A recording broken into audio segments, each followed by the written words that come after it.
কিন্তু আজ একবিংশ শতাব্দীর এহেন দুঃসময়ে গুণী ব্যক্তির থেকে ধনী ব্যক্তির কদরই বেশি করা হয়।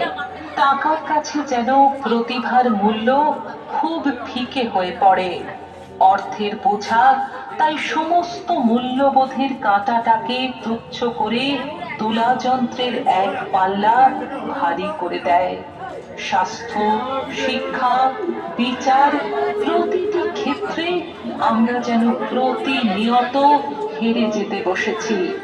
এমতাবস্থায় দেবীর হাতও যেন আজ বাঁধা। তাই তো বর্তমান সমাজের এমন এক বাস্তব দর্পণের ছবি হয়ে ফুটে ওঠে এহেন মায়ের রূপ।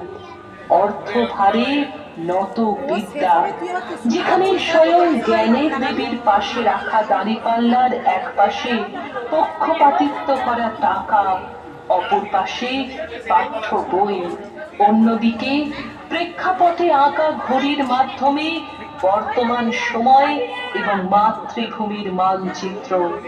শুভ্র জ্ঞানের প্রতীক হংসরাজ বিস্মিত।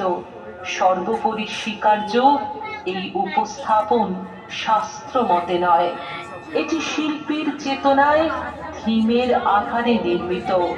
কারো ভাবাবেগে আঘাত দেওয়া আমাদের উদ্দেশ্য নয়। আমাদের চিন্ময়ী মূর্তির মৃন্ময়ী রূপদান করেছেন বিশিষ্ট প্রতিমা শিল্পী সুনীল নাথের সুযোগ্য পুত্র শিল্পী সুপ্রিয় নাথ।